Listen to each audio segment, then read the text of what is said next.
여러분 안녕하십니까? 헬로티비 뉴스입니다. 네, 첫 소식입니다. 인사가 만사라는 말이 있죠. 특히 행정기관의 경우에도 더 그럴 텐데요. 양천구의 인사가 연이어 헛발질을 한다는 비판이 거셉니다. 네, 양천구는 지난 지방선거 때 현 구청장이 선거를 도운 인사가 감사 담당관에 채용돼서 전문성 논란이 임박했습니다.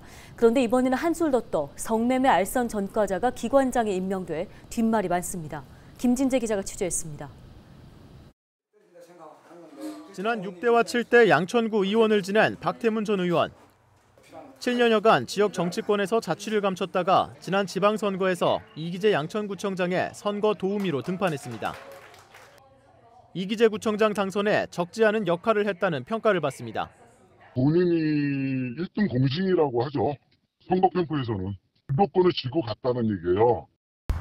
선거가 끝나고 약 5개월 뒤에 박 씨는 7일 양천구 시설관리공단 이사장에 임명됐습니다. 시설관리공단 이사장에 지원한 사람은 모두 7명. 공단 임원추천위원회는 서류와 면접 심사를 거쳐 박 씨와 또 다른 후보자 1명을 최종 심사에 올렸고 이후 양천구청장이 박 씨를 이사장으로 최종 선정했습니다. 그런데 박 이사장 채용에 문제가 있다는 목소리가 쏟아집니다. 더불어민주당 소속 양천구 의원들은 박 이사장의 성매매 관련 전과를 문제 삼습니다. 전직 구의원을 최근 이어지고 있는 이기재 양천구청장의 보훈 인사와 주민 눈높이에 맞지 않는 인사 단행을 강력하게 규탄한다. 박 이사장은 지난 2005년 동서가 운영하는 모텔에 지배인으로 일하면서 회당 3만 원씩 돈을 받고 하루 평균 8회가량 성매매업자에게 장소를 제공했습니다.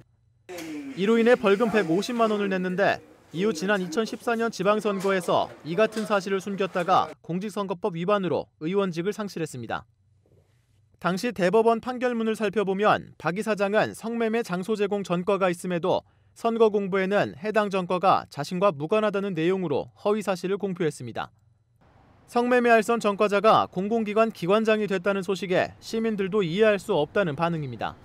전과가 있는 사람이 여기 와서 그렇게 일을 하면 안 되죠. 네. 또 여기서 또 주민들이 또 생활하기도 좀 불편할 테고 그런 부분들이 좀 안 좋은 것 같은데 제 생각에는. 도덕과 인격이 없는 그러한 사람이 어떤 책임자의 자리에 앉는다는 것은 안 되는 거죠. 양천구 시설관리공단 이사장 채용 공고와 함께 올라온 직무수행 요건서에는 이사장직을 수행하기 위해 윤리성과 도덕성, 준법성이 크게 요구된다고 명시돼 있습니다. 양천구는 이번 인사에 문제가 없다는 입장입니다. 그럼 성매매 알선 전과가 있는 건 알고 있었나요, 구청에서? 아니요, 그런 거는 들은 적이 없고 저희가 그 경찰서에 이렇게 의뢰를 하거든요. 그럼 그쪽에서 이제 최종 결과가 오고 거기 저희 차상으로는 뭐 전혀 문제는 없었다고 생각합니다. 주요 보직자 인사 때마다 뒷말이 무성한 양천구 인사. 소통과 혁신을 강조했던 민선 8기 양천구가 연이은 보훈 인사 논란으로 시작부터 삐걱이고 있습니다. 헬로티비 뉴스 김진재입니다. 이태원 참사 당시 서울시가 실종 신고를 접수한다는 언론 보도 이후에도 40여 분간 서울시가 실종자 신고 접수를 하지 않은 것으로 드러났습니다. 국회 행정안전위원회 최기상 의원이 서울시로부터 받은 자료를 보면 서울시가 운영하는 다산 콜센터는 참사 다음 날인 지난달 30일 새벽 4시 34분쯤부터 실종자 신고가 접수됐습니다. 하지만 상담사는 실종자 신고는 112에 해야 한다며 40여 분간 접수를 거절한 것으로 드러났습니다. 이에 대해 서울시는 120 다산 콜센터는 실종자 전화 연결 과부하를 막기 위한 조치를 완료하고 참사 다음 날인 30일 오전 5시 15분부터 실종자 접수 업무를 시작했다고 밝혔습니다.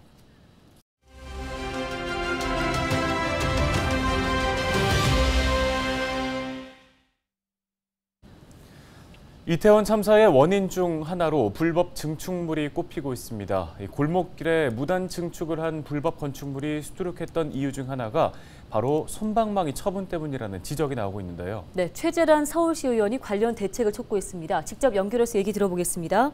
의원님 안녕하십니까? 네, 안녕하세요.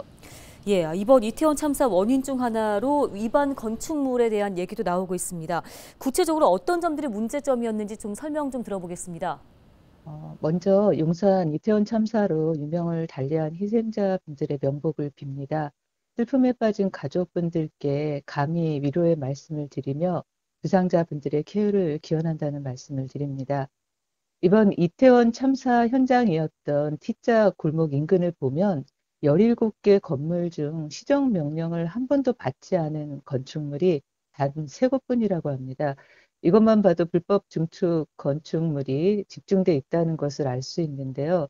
이 때문에 원래 골목 폭보다 2.5m에서 최대 3m 이상 좁아졌습니다. 참사 당일 보행자들의 대피를 어렵게 만들어 피해를 키웠다는 바로 그 핵심이 이 문제라고 할 수 있겠습니다. 네, 허가를 받거나 신고를 하지 않고 용도를 변경하거나 시공을 위반한 것들이 많다고 하던데 지금 우리 지역인 은평이나 양천에도 이런 불법 건축물들이 많이 있을까요? 이번 행정사무감사를 앞두고 서울시에 최근 5년간 상습 위반 건축물 적발 및 조치 현황 자료를 요구했습니다. 그중 최근 3년 내에 2회 이상 명령이나 처분을 받은 경우가 양천구가 315건 6억 4천만 원 정도, 은평구는 20건 3,900만 원 정도 됩니다. 그런데 저는 이 안에 숨은 데이터를 좀 주목합니다. 우선 자치구별 편차가 너무 큽니다. 단 한 건도 없는 자치구가 10곳이 넘는데요. 이 중 홍대가 있는 마포, 강남, 영등포와 송파 등에 과연 불법 증축물이 하나도 없을까요? 역설적으로 단속 수치가 높은 곳은 직원들이 열심히 일했다는 의미가 될 수 있다는 거기 때문에 구청에서 단속을 하지 않은 건가? 어떤 그런 좀 의심이 있어서 이 자료는 조금 더 들여다봐야 한다라고 생각하고 있습니다. 네, 이 위법 건축물들이 위험성을 갖고 있다는 건 많은 사람들이 알고 있는데 이게 이행 강제금을 물게 하지만 여전히 존재하고 있습니다. 근본적으로 해결을 해야 할 것 같은데 방안이 있을까요? 이태원 참사 현장처럼 대부분의 불법 증축물은 유동인구가 많은, 그러니까 상권이 활성화되어 있는 곳에 집중되어 있습니다. 그 참사 현장인 해밀턴 호텔은 지난 10년 동안 7건의 위반으로 약 5억 원 상당의 이행 강제금을 납부했습니다. 1년에 약 5천만 원으로 그냥 버틴 거예요. 무단 증축을 해서 얻는 수익이 이행 강제금을 내는 비용보다 크다고 생각하는 겁니다. 그동안 행정조치 강화 노력이 없던 것은 아닙니다. 이행 강제금 가중 범위도 이렇게 상향 조치했거든요. 하지만 현재로서는 그 단속 권한이 선출직 구청장에게 있다 보니 지역 내 소상공인들 반발을 우려해서 적극적인 집행을 꺼리는 편이기도 하고 강제 철거를 하지 못하는 한계도 있습니다. 이번 참사로 국민들께서 불법 증축물을 매섭게 들여다보고 계시기 때문에 아마 건축주들이 이전과 같은 태도를 유지할 수는 없을 거라고 생각이 됩니다. 건축법 강화 등 현실적인 대책 마련을 위해서 저도 서울시에서 열심히 뛰겠습니다. 알겠습니다. 오늘 말씀 여기까지 듣겠습니다. 서울시의회 최재란 의원이었습니다.